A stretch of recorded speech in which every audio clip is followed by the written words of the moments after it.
नमस्कार, आप देख रहे हैं जनसंवाद न्यूज और मैं हूं आपका राजेश कश्यप। हम दो हमारे गिन लो। अब यह यूपी में नहीं चलेगा, क्योंकि जनसंख्या को काबू करने के लिए अब योगी सरकार सख्त हो गई है। जनसंख्या नियंत्रण के लिए योगी सरकार नई जनसंख्या नीति लेकर आई है, जिसका ऐलान रविवार को स्वयं सीएम योगी आदित्यनाथ ने किया है। लगातार बढ़ रही जनसंख्या पर रोकथाम के लिए योगी सरकार ने नई जनसंख्या नीति में कई सख्त प्रावधान किए हैं। नई जनसंख्या नीति के तहत अब यूपी में 2 से ज्यादा बच्चे होने पर सरकारी नौकरी नहीं मिलेगी और जिन कर्मचारियों के 2 से ज्यादा बच्चे होंगे उन्हें प्रमोशन व अन्य भत्ते भी नहीं मिलेंगे। 2 से अधिक बच्चे होने पर अब यूपी में 77 तरह की सरकारी योजनाओं व अनुदान का लाभ नहीं मिलेगा। 2 से अधिक बच्चे होने पर स्थानीय चुनाव भी लोग नहीं लड़ सकेंगे और 1 साल के भीतर सभी सरकारी कर्मचारियों व स्थानीय निकाय में चुने गए जनप्रतिनिधियों को एक शपथ पत्र भी देना होगा। शपथ पत्र के बाद भी अगर वह तीसरी संतान पैदा करते हैं तो ऐसे सभी जनप्रतिनिधियों का निर्वाचन रद्द करने का प्रस्ताव भी मसौदे में तैयार किया गया है। तो वहीं सरकारी कर्मचारियों के लिए प्रमोशन रद्द करने और सेवा समाप्त करने तक का प्रस्ताव नई जनसंख्या नीति में किया गया है। नई जनसंख्या नीति में जहां 2 से ज्यादा बच्चे होने पर तमाम समस्याओं का सामना करने पड़ेगा, तो वहीं 2 बच्चे वाले अभिभावकों को तमाम सहूलियतें भी सरकार देगी।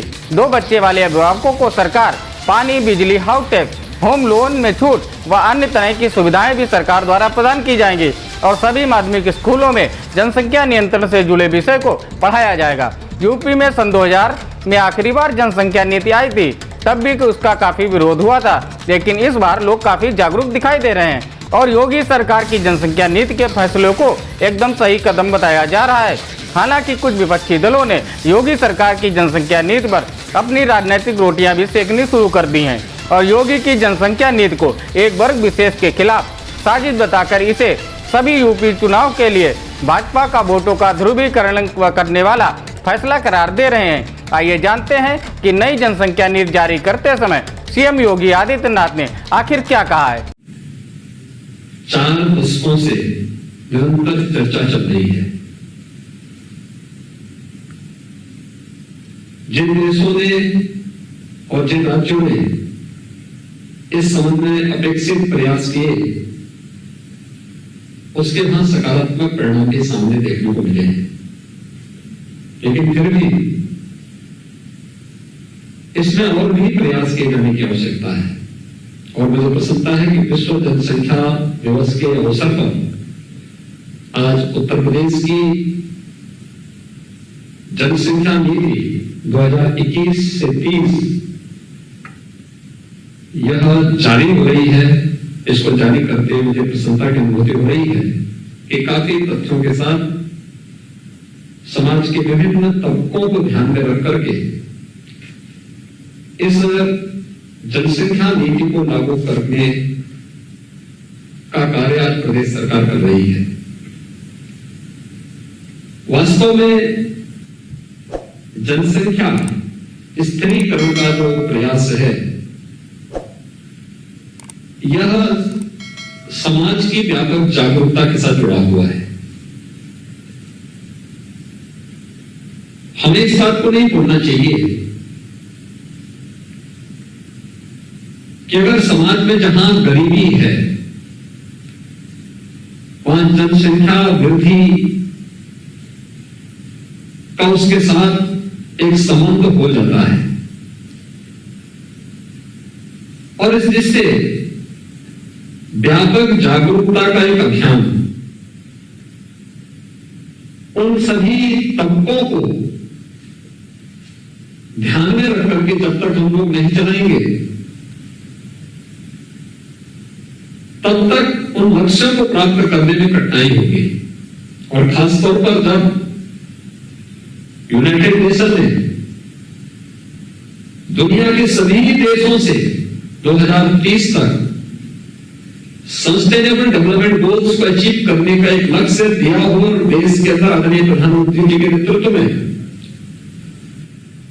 उन लक्ष्यों को प्राप्त करने के दिशा में प्रयास प्रारंभ हुए हों,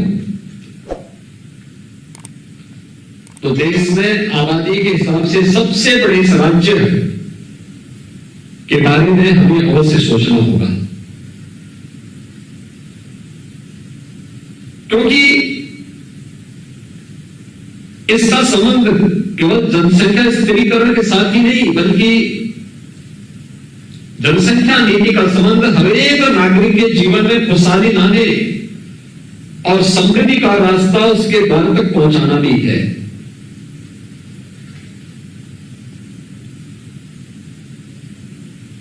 उत्तर प्रदेश विधानसभा में हम लोगों ने 2018 में 2019 में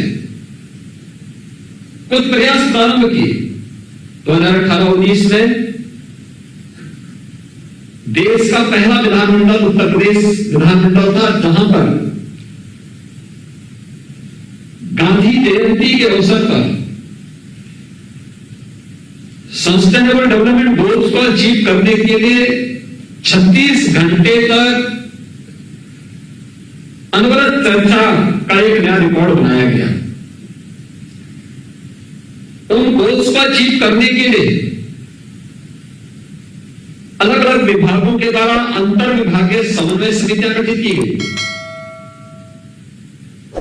और उसे निरंतर मंत्री मंडल का एक समूह निरंतर उनकी समीक्षा करता है, उसे फॉलोअप करने के सामने प्रयास कर रहा है। लेकिन इसमें समाज के विभिन्न तबकों की भूमिका, उनका योगदान अत्यंत महत्वपूर्ण हो जाता है और इसलिए सबसे पहला कार्य अवेयरनेस का। अगर दो बच्चों के बीच में अंतराल नहीं होगा तो स्वाभाविक रूप से उनके पोषण पर असर पड़ेगा। शिशु मृत्यु दर में और मातृ मृत्यु दर को नियंत्रित करने में अत्यंत कठिनाई होगी और उन स्थितियों में हम लोगों को जिन लक्ष्यों को प्राप्त करना है, जिसमें कि नेशनल एवरेज से भी उत्तर प्रदेश पीछे है, यद्यपि पिछले 4-5 वर्षों में जो प्रयास हुए हैं उसके अच्छे परिणाम भी आए हैं, लेकिन अभी और भी अच्छे प्रयास किए जाने की आवश्यकता, और ज्यादा प्रयास स्थिरीकरण की दिशा में प्रयास। लेकिन इस प्रयास का आधार हमें इस बात को भी ध्यान रखना होगा कि देश की जनसांख्यिकी असंतुलन पर इसका कोई विपरीत असर भी न पड़े। हर तबके को इसके साथ जोड़ना होगा, हर एक तबके को उस जागरूकता अभियान के साथ जोड़ना पड़ेगा, मां और बच्चे के स्वास्थ्य को इसके साथ जोड़ना पड़ेगा। और मुझे विश्वास है कि जो जनसंख्या नीति का नया ड्राफ्ट आज यहां पे लॉन्च किया गया है, इसको शासन से जुड़े हुए सभी विभाग अपने सभी स्टेक होल्डर्स के साथ मिलकर के, अपने सहयोगी संस्थाओं के साथ मिलकर के प्रभावी ढंग से लागू करने में सफल होंगे, ये मुझे विश्वास है।